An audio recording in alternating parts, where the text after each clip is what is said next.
오늘 대림절 네 번째 주일입니다. 마태복음 2장 1절 이하의 말씀으로 아기 예수를 경배한 사람들이란 제목으로 은혜를 나누고자 합니다.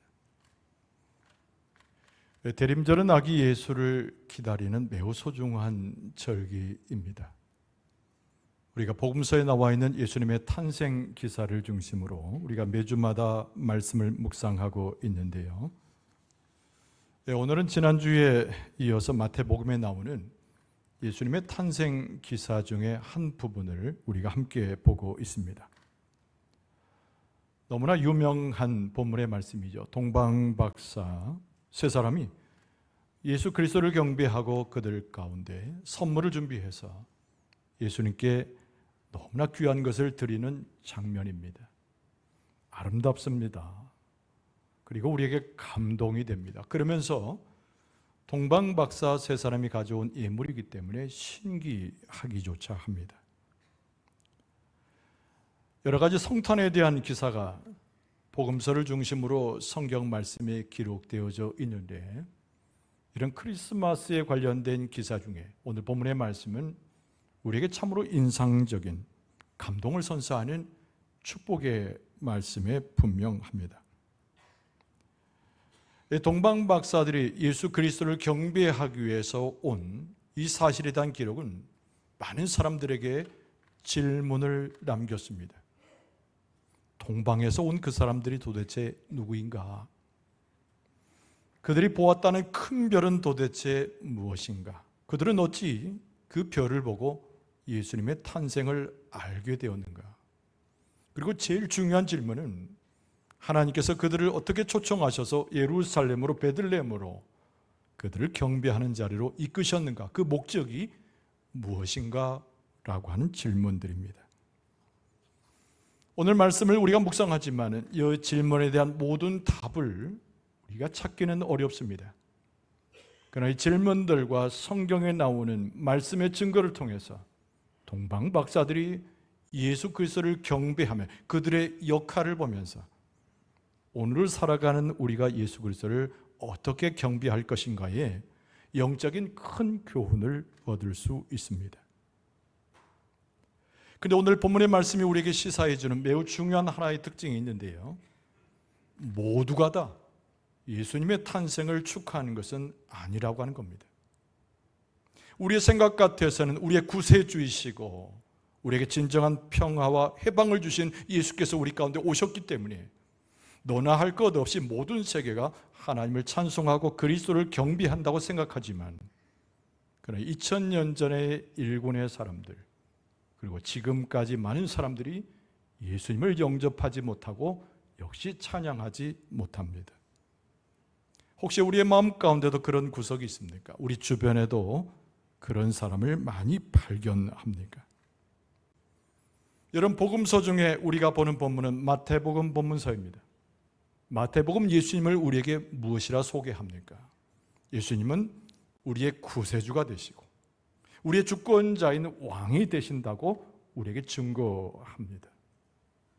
오늘 본문의 말씀에서 일군의 무리를 봐요 예수님을 거부한 자들, 그러나 동방박사들의 모임 속에서 그 예수님을 어떻게 경배했는가를 자세히 보게 됩니다. 역시 주요 인물들은 당연히 헤롯과 그 당시 종교 지도자들, 그리고 오늘 본문의 말씀에 전체를 이루고 있는 예수님을 경배하는 동방박사들이 그들입니다. 자, 오늘 본문의 말씀 속에서 일군의 머리를 먼저 보게 되는데, 그들은 유대인의 분봉왕인 헤롯과 함께 했던 자들의 모습입니다. 제가 방금 분봉왕이라고 표현을 했습니다. 여러분, 분봉왕은 제대로 된 왕이 아닙니다. 로마로부터 파송되어서 한 지역을 다스리는 우스꽝스러운 사람, 분봉왕, 그리고 그 인물은 헤롯입니다.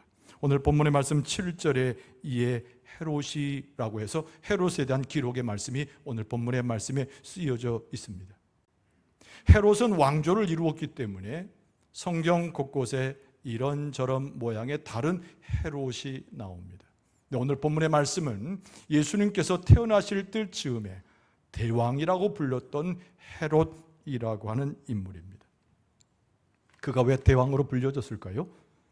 건축 기술이 뛰어나고 그 사람의 스케일이 굉장히 컸기 때문입니다. 그 당시 새로운 성전을 짓고 많은 사람들한테 자랑했던 헤롯의 모습은 사람들에게 헤롯 대왕이라 불릴만 했습니다. 그러나 그의 모습이 잼데미가 잘된 것이 아닙니다. 하나님이 칭찬하신 적이 한 번도 없습니다. 잔인한 사람입니다. 못된 사람입니다. 많은 백성을 괴롭히고 심지어는 살인죄를 서슴지 않았던 사람이 헤롯입니다. 그리고 오늘 본문의 말씀에는 예수께서 이 땅에 오셨지만 예수님을 왕으로 모셔드리기는커녕 거부했던 사람, 그가 바로 오늘 본문의 말씀에 나오는 헤롯 왕입니다. 예수님의 탄생 소식이 전해졌을 때 헤롯의 첫 번째 반응은 무엇이었을까요? 여러분, 불안한 것이었습니다. 마음이 몹시 불안해졌습니다. 오늘 본문의 말씀 3절에 보면 헤롯 왕과 온 예루살렘이 듣고 소동한지라 이렇게 말씀했습니다. 예수 그리스도를 거부하는 무리들, 대표적으로 헤롯 왕은 예수님의 소식을 반갑게 맞이하지 못하고 마음의 동요와 불안의 내색을 드러내는 것을 서슴지 않았습니다. 동방박사 세 사람이 예루살렘 근처에 왔습니다. 그리고 그들이 사람들에게 붙잡고 물었어요. 메시아가 어디서 탄생했는가? 근데 동방박사 세 사람이 예루살렘 근처에 와서 이런 질문을 하고 다닌다는 이야기를 헤롯이 들었습니다. 그리고 헤롯이 주변에 있는 사람들을 불러 모으기 시작했는데 그들은 대제사장이요 율법교사요 서기관들이었습니다. 그들이 물었습니다. 메시아가 어디서 탄생하겠느냐? 그랬더니 그 사람들이 거침없이 답변해 줍니다. 구약성경 미가서에 나오는 미가 선자의 음성을 빌어서 답을 해주는 것이지요. 오늘 본문의 말씀 5절에 보면 이르되 유대 베들레헴이오니 이는 선자로 이렇게 기록된 바, 또 유대 땅 베들레헴아 너는 유대 고을 중에서 가장 작지 아니하도다. 네게서 한 다스리는 자가 나와서 내 백성 이스라엘의 목자가 되리라 하였음이니라. 이렇게 보고를 했습니다. 이미 구약 성경에 예언된 대로 미가서에 나오는 말씀대로 베들레헴에서 탄생할 것인데 그는 왕이 될 제목입니다라고 헤롯에게 보고한 내용입니다. 여러분, 이 정황을 보세요. 헤롯은 이미 하나님의 말씀을 빌어서 설명하고 있는 이 사람들에게 예수 그리스도의 메시아됨을 이미 알고 있었습니다. 그 장소도 알고 있었습니다. 그러나 헤롯의 마음은 기쁘거나 마음의 환희에 차지 못하고 불안해졌습니다. 마음의 고통이 밀려오고 이 상황을 감당할 수 없었습니다. 종교 지도자들도 마찬가지 심정이었습니다.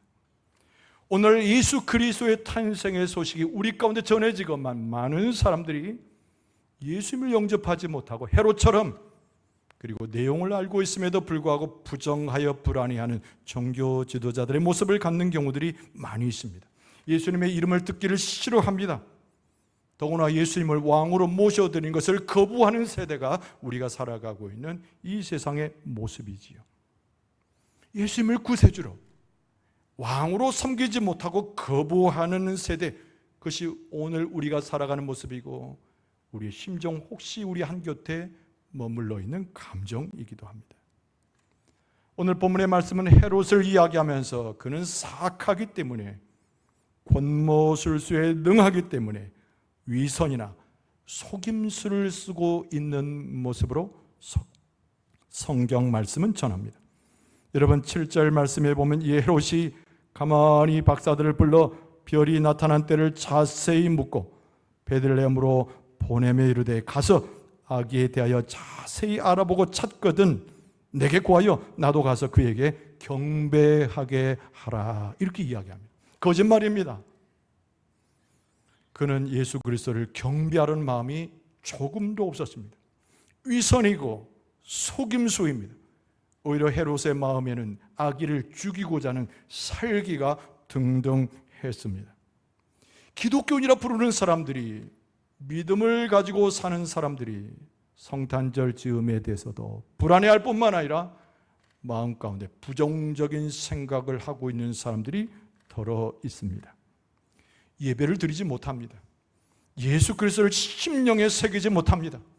하나님의 말씀과 사랑이 무엇인지를 도무지 깨닫지 못하는 무지한 세대, 그저 세상과 더불어 교회 안에 머물러 있다고 하면서도 소위 그리스도인임네라고 말하지만은 그리스도가 그 속에 계시지 않는 우리의 모습을 그대로 성경 말씀은 고발하듯이 말씀하고 있습니다. 그럼 오늘 본문의 말씀은 헤롯이 중심이 아닙니다. 헤롯과 함께했던 종교 지도자들도 역시 핵심이 아닙니다. 중요한 것은 아기 예수를 찾아와서 경배했던 동방박사들의 그 모습이 오늘 본문의 말씀의 핵심입니다. 두 번째로 동방에서 온 이방인들입니다. 여러분, 우리는 하나님의 역사를 어디서 확인합니까? 여러분, 성경의 말씀 속에서 수없이 확인합니다. 하루 아침부터 저녁까지 모든 일을 감당할 때 하나님의 역사를 경험하기도 합니다. 때로는 무직 가운데 있어도 성령이 오셔서 일러줄 때 하나님의 역사를 가늠해 보기도 합니다. 그런데 하나님의 역사의 하나의 특징 하나는 우리의 생각과 전혀 다르고 우리의 방법과 전혀 다른 모습으로 하나님께서 일하실 때가 있습니다. 하나님께서 예수 그리스도의 오심을 만드시고 초청하셔서 소위 초청장을 만드셨는데 어디로 보내십니까? 바로 동방으로 보내시는 하나님의 모습을 오늘 성경 말씀은 우리에게 일러줍니다. 도대체 어느 곳인지 모르지만 동방을 향하여 예수 그리스도의 탄생에 대한 기쁨의 초대장을 보내고 계시는 하나님의 모습을 성경 말씀은 유감없이 기록하고 있습니다. 말을 타고 예수님의 복음의 소식을 전령자들이 전해주는 방식이 일반적이었지만 하나님이 선택한 방식은 큰 별을 하늘 위에 떠 올리시는 장면입니다. 여러분, 2000년의 기독교 역사 동안 많은 이야기들이 있었습니다. 성경 말씀에 나오는 그 큰 별이 무엇이었을까라고 하는 논쟁입니다.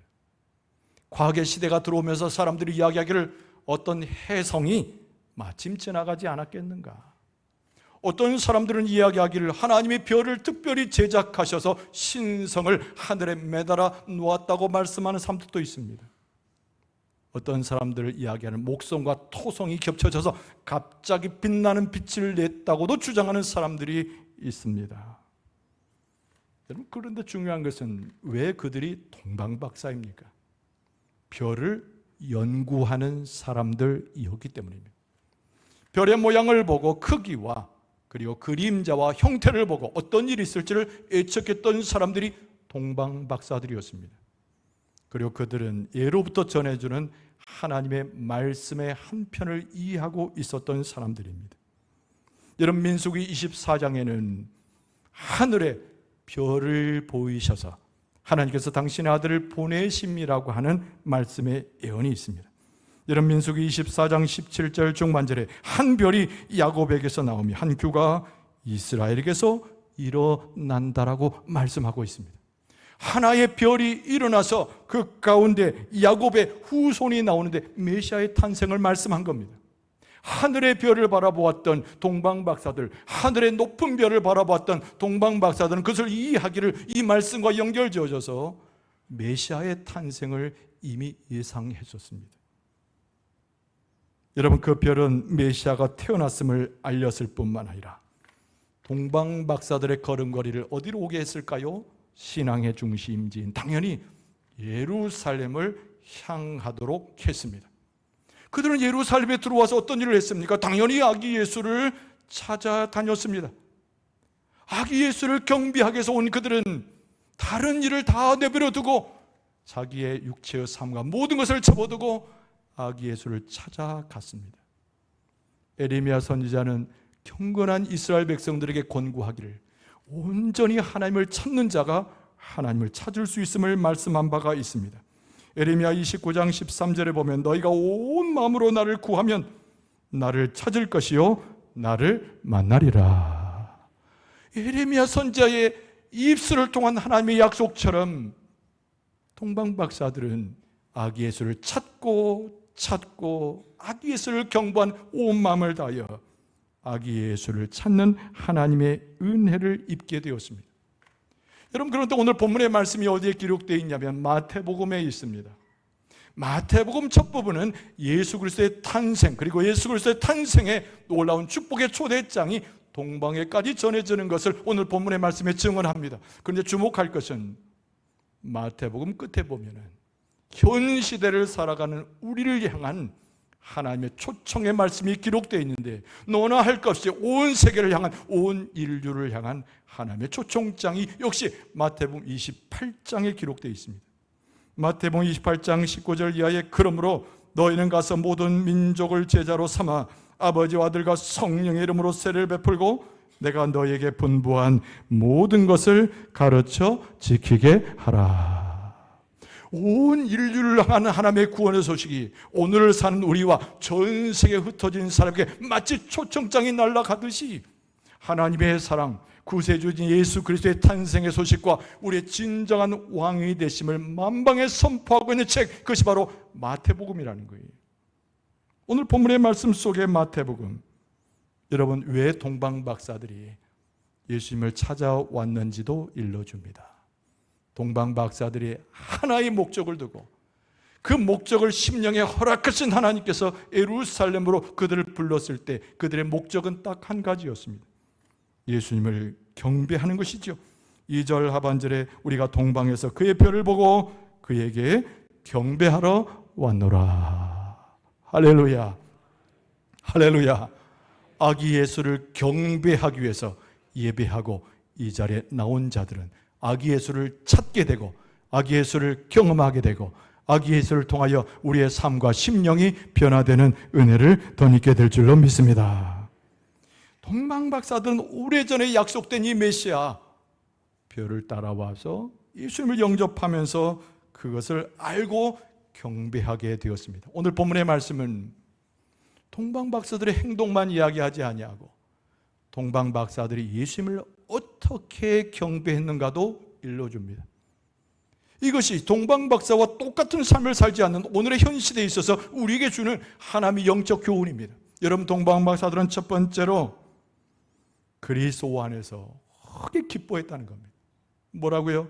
그리스도 안에서 기뻐했다는 겁니다. 여러분 9절 말씀을 보세요. 박사들이 왕의 말을 듣고 갈새 동방에서 보던 그 별이 문득 앞서 인도하여 가다가 아기 있는 곳 위에 머물러 서 있는지라 그들이 별을 보고 매우 크게 기뻐하고 기뻐하더라. 여러분, 어원적으로 이 나오는 10절의 말씀은 딱 네 마디로 정리가 됩니다. 어원적인 의미에서 첫 번째는 그들은이에요. 그들은. 두 번째는 지나치리만큼. 세 번째는 큰 기쁨으로. 당연히 네 번째는 기뻐하였다. 할렐루야. 동방박사들은 지나칠 만큼 사람들이 어찌 저런 일이 라고 감탄할 만큼 아주 큰 기쁨으로 예수님을 경배하되 너무나 기뻐했다는 거예요.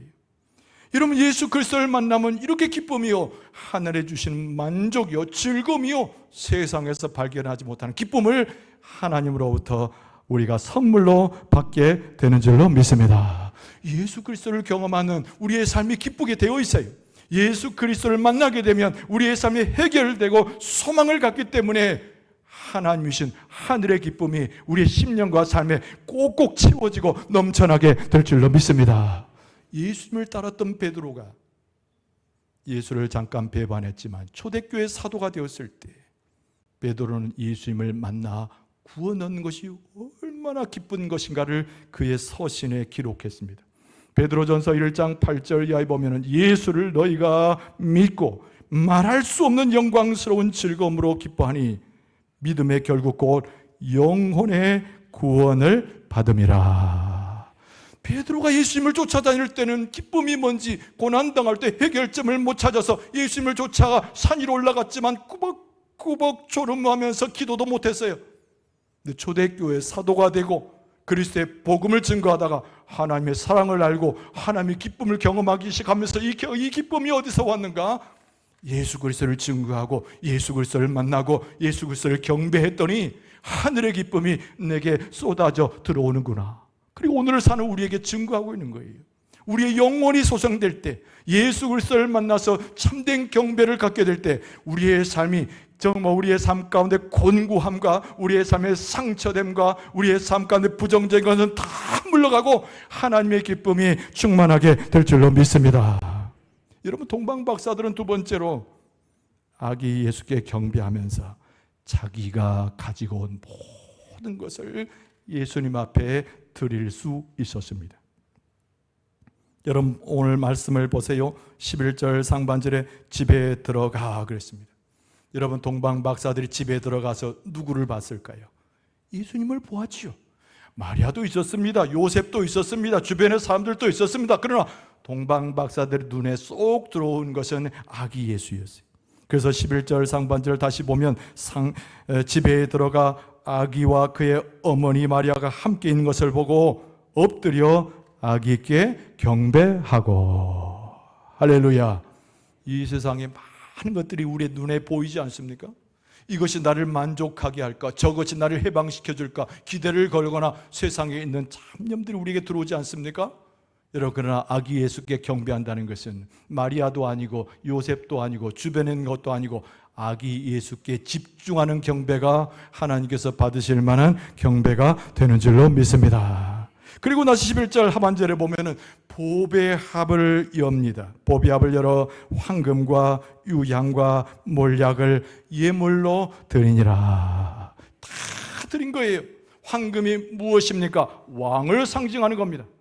예수 그리스도는 우리의 왕이시요, 우리의 삶의 주권자가 되시고 우리의 모든 문제를 해결할 뿐만 아니라 하나님의 나라를 우리 안에 성취하실 우리의 영적인 왕인 줄로 믿습니다. 유향이 무엇이에요? 유향이, 여러분, 그 당시에 사람들은 유향 그러면 자기들의 신들을 떠올렸습니다.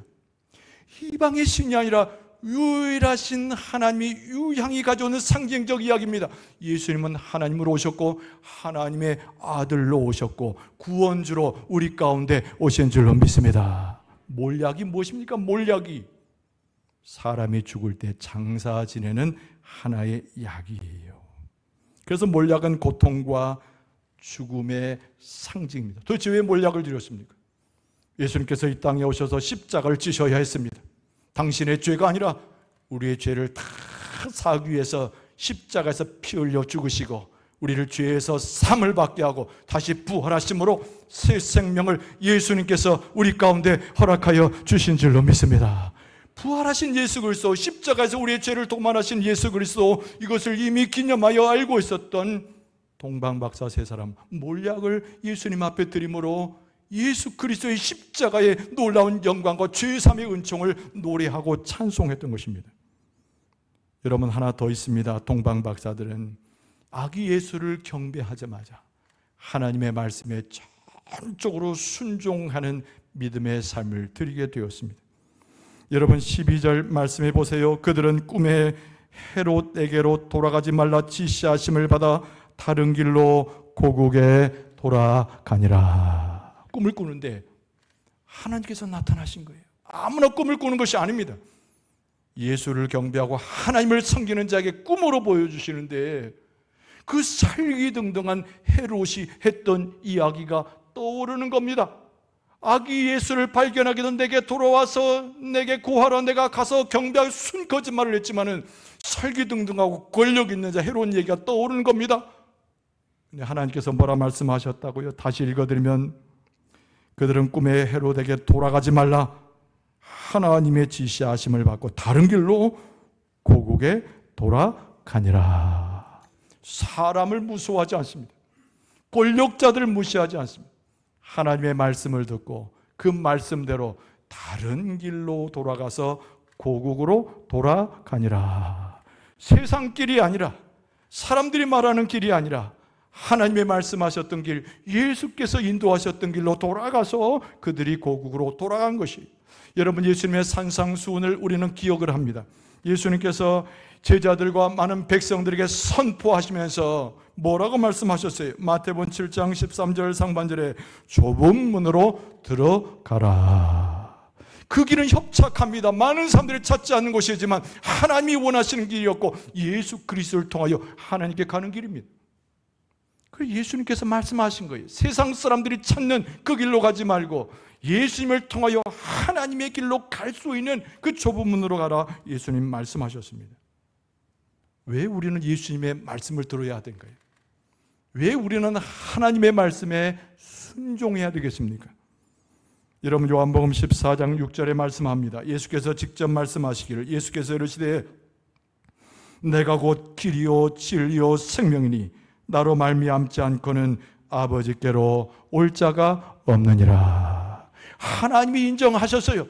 예수님은 우리의 길이 되시고 예수님은 우리에게 생명이 되시고 예수님은 우리의 진리가 되시기 때문에 예수님의 말씀에, 성령의 말씀에, 하나님의 말씀에 순종하게 되면 우리는 하나님 앞에 능히 나아가 하나님의 권세와 그 은혜를 경험하게 되는 줄로 믿습니다. 예수 그리스도를 경배하는 사람은 하나님의 말씀에 순종하게 되어 있어요. 예수 그리스도를, 아기 예수를 모셔드리고 경배한 사람은 그것의 진리를 보고 길을 보고 생명을 보면서 그리스도를 따라가게 되어 있어요.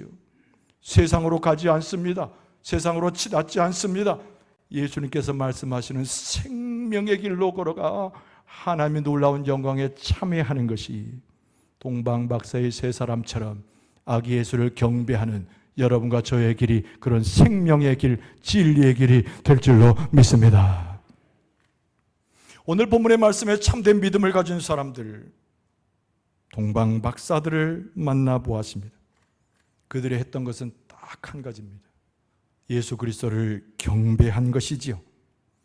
여러분, 동방박사는 저 멀리 동방에서 왔습니다. 이방인들이었어요. 그럼에도 불구하고 하나님을 찾아서, 예수님을 찾아서 경배하고 예배하러 왔습니다.